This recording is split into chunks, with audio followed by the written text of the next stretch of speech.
Hello, and welcome back to Amateur Bicycle Hour with Tom. If you've ever been an amateur at anything, or hope to be an amateur at anything, you should understand some basic principles about being an amateur. One is that you're going to have to do every job at least twice. First time around, just figuring out how to do the job, figuring out what things you really do need to do it. Second time around, you maybe do it right, but usually a third time's a charm. Not saying that's where that phrase comes from, but I wouldn't be surprised.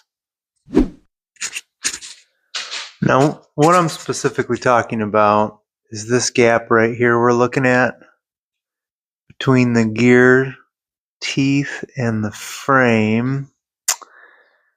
I just think that that's a little closer than I want it to be. And actually looking down my chain line, I think it would be better. So let's take a look at that here. So by the time I get all the way to that small cog, which really, that's where I spend most of my time.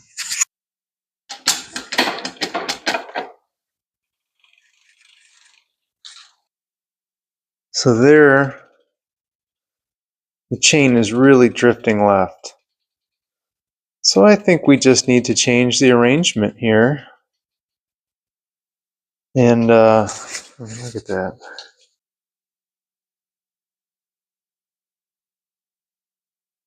So look at the teeth of the sprocket in comparison to the chain line. Wow, look at that. So that to me means we gotta fix chain line. Oh man. So we need the teeth to be on the outside of the crank spider. So I think we're gonna put the spacers in front of the crank spider and keep the sprocket orientation the way it is. So here we go, we're gonna do it. All right. You know, every time I touch a bicycle, I kind of get transported back into my youth. I've heard of other people talking about this too. Just that, you know, maybe your childhood had a lot of bicycles in it, or it was your mode of transportation. But anyway, when I was young, I'm probably 10 years old, my dad had this conversion van. He says, "We're going to go to Alaska. Alaska or bust. We're going to live in the van. It's going to take weeks and weeks." I had no idea what to expect. I was a kid. We went camping all the time. So I kind of emphatically was just down with it, of course. We had a canoe, threw it on the top of the van. We had these wooden boxes my grandfather made. Like had a little silverware drawer, cubbies for your paper plates and stuff like that, picnic kind of boxes to put food in, big water jug, and we took off for Alaska. And I took my first bike that I ever had on that trip. It was a Schwinn Stingray. Is the acorn in here? I told you guys about the, I don't need the acorn.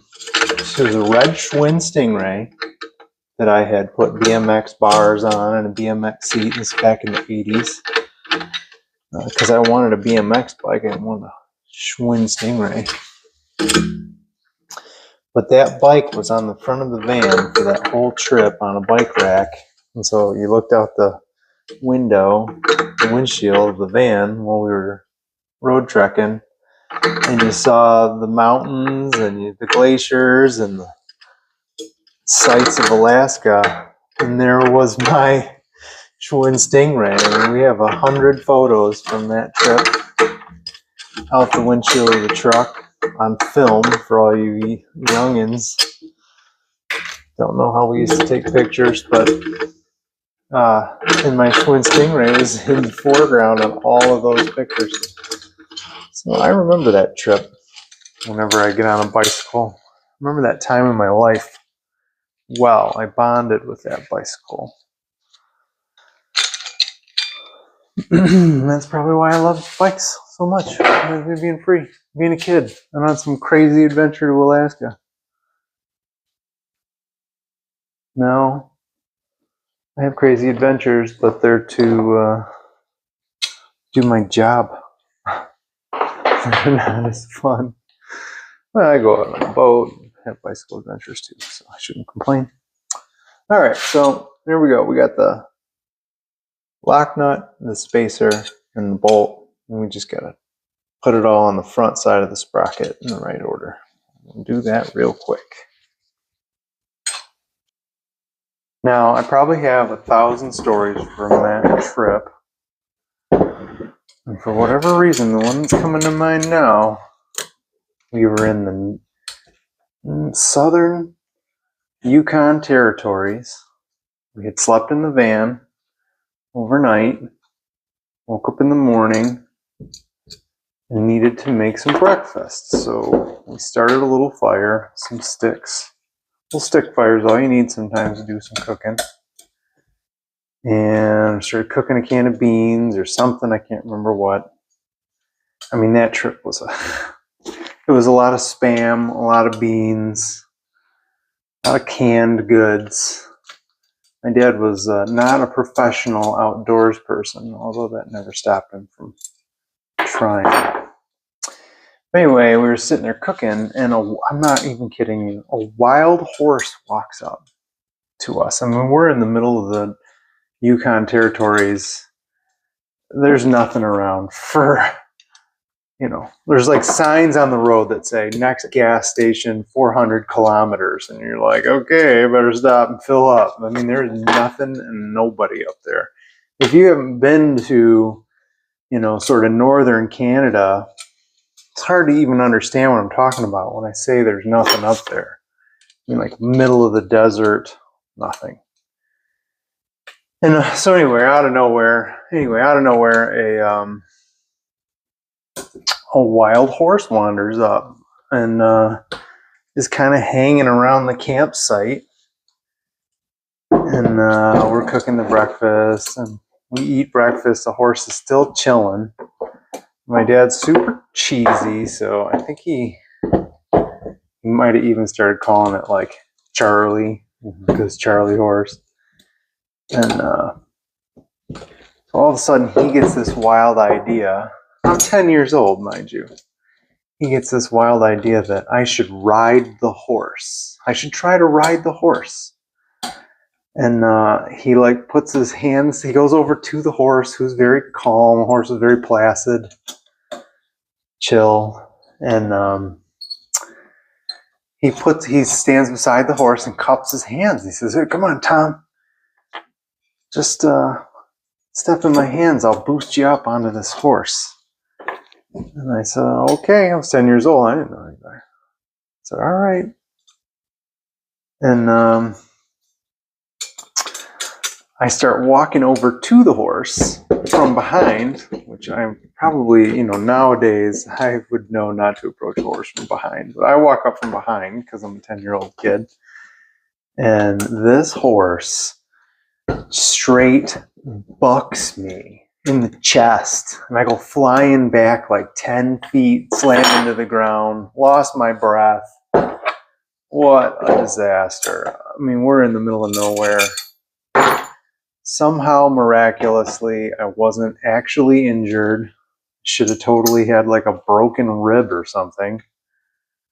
Of course, my dad had to apologize and, check and make sure I wasn't dead and all that. I was okay. And then we moved on. Wasn't my first injury on a trip with him, that's for sure. So that's the sandwich we're making now.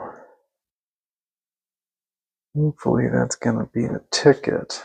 We could flip the sprocket this way. I'm sure that's against somebody's rules. That's what it would look like. But Like I said, I'm prepared to do this 3 times. That's the charm. 3rd time's the charm. So you put the locking nut in there, you put the spacer on there, get your sprocket set up.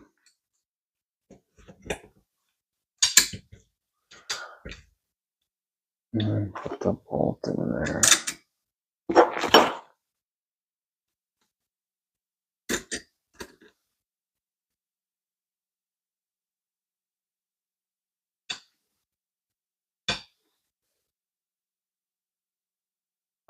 I'd really like to ride this bike today. It's kind of a stupid looking crankset. But whatever. I'm not trying to look cool. If I was, I wouldn't be riding a bicycle. Oops, there goes my nut.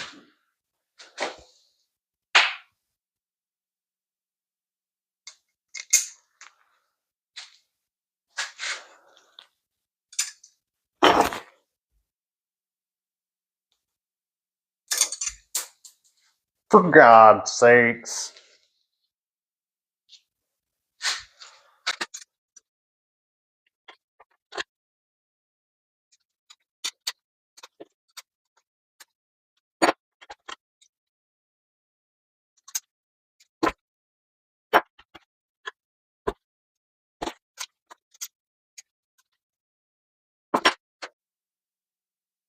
Now, the reason I want to ride this bike today is because, I was out on my other bike, Schwinn Prelude, old steel road bike I really like.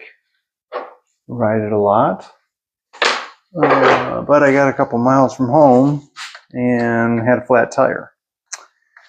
And I'm realizing, my philosophy of having a bunch of different bikes for all different types of riding kind of has some holes in it.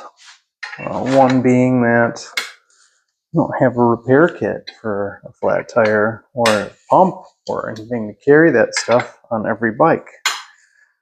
This bike has it because it's my most formal bicycle. If I was going to ride a 100-mile ride, this is what I would take.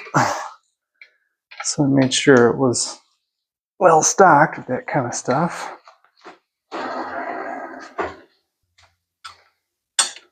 So, I don't know. Maybe I'm being overreactive to that flat tire situation, but I just keep thinking, what if I was really far from home? And of course, don't read the comments. The very first comment someone left was, "You never leave home without a repair kit. What are you doing?" That kind of thing. Not wrong. So, I don't know. I was a Cub Scout. Not a Boy Scout, but a Cub Scout. Trying to stay prepared. Okay. You can see the gap is gigantic now. Let's see how the chain line looks.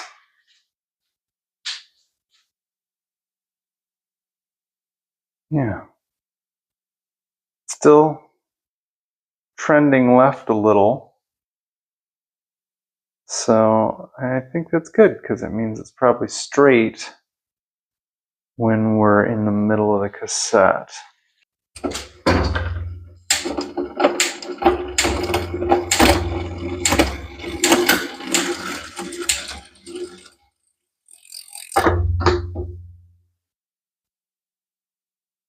Wow.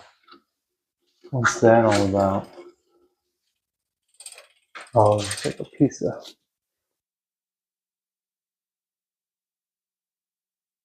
That's a piece of a plant in there making a noise.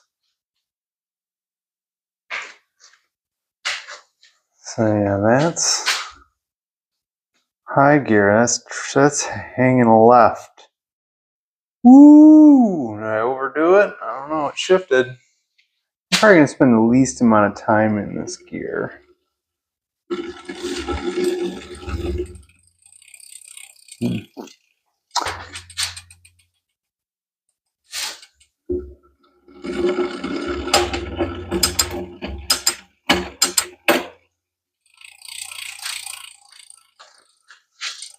Okay, the middle of the cassette is perfectly straight.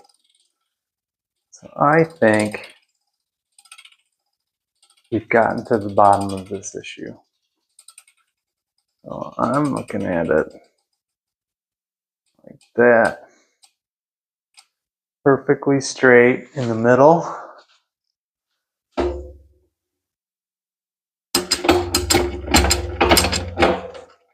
Drifting one way for high gear.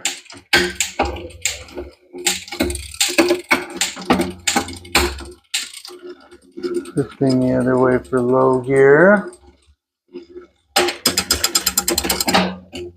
Oh yeah. Now, as we talked about before, I want to change out the fork. We're getting rid of this carbon fiber mumbo jumbo. We're going to stick to metal stuff. Metal, metal, metal, metal. Boom. But I think I'm going to ride today on the old carbon fiber.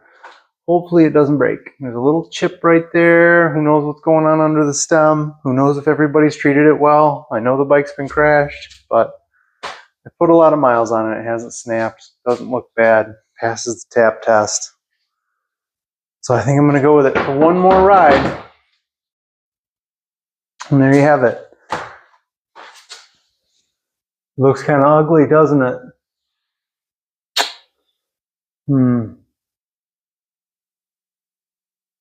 Well, that's not going to be a problem right now. So, being an amateur, doing it twice, we'll go for a ride. We'll see if we have to do it for a third time.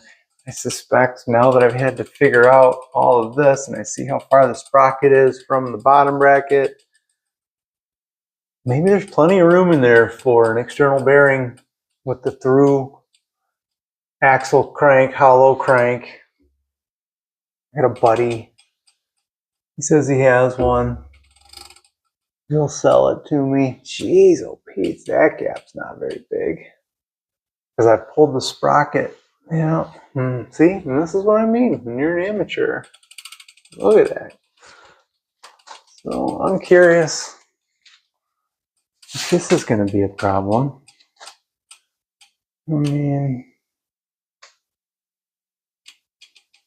it's a pretty close tolerance on that chain.